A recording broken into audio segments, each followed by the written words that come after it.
Police: నువ్వెక్కడ ఉంటావు? చింటూ: మా అమ్మా నాన్నలతో.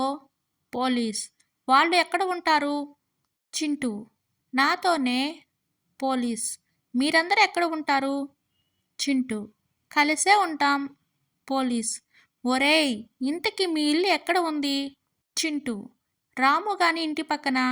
పోలీస్: వాడి ఇల్లు ఎక్కడ ఉంది? చింటూ: చెప్తే మీరు నమ్మరు. పోలీస్: చెప్పరా బాబు. చింటూ: మా ఇంటి పక్కనే. భార్య: ఏమండి, మీ చెల్లెలు తెలివితేటలు చూసారా? ఎప్పుడు శివరాత్రి, తొలి ఏకాదశి పండగలకు వాళ్ళ ఇంటికి పిలుస్తారు. మన ఇంటికేమో సంక్రాంతికి, దసరాకు కుటుంబంతో సహా వస్తారు. భర్త: వేరే ఉద్దేశం అయ్యుండదులేవే. ఈ పండగలకైతే హాయిగా రాత్రంతా జాగారం చేస్తూ మాట్లాడుకోవడానికై ఉంటుంది.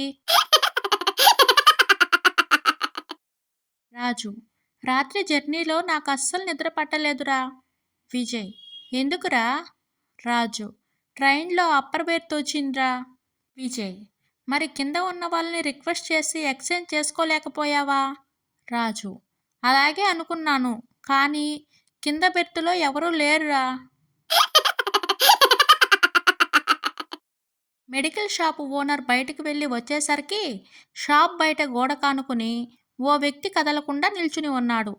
ఏమైంది, అతను అలా కదలకుండా నిల్చుని ఉన్నాడు? షాప్లో కుర్రాడిని అడిగాడు.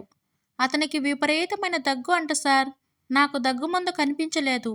పొరపాటున విరోచనాల మందు ఇచ్చాను అని చెప్పాడు కుర్రాడు. ఎంత పని చేశావురా? దాంతో దగ్గు ఎలా తగ్గుతుంది? చాలా బాగా తగ్గింది సార్. అతడిని చూడండి, దగ్గాలి అంటే ఎంత భయపడిపోతున్నాడో.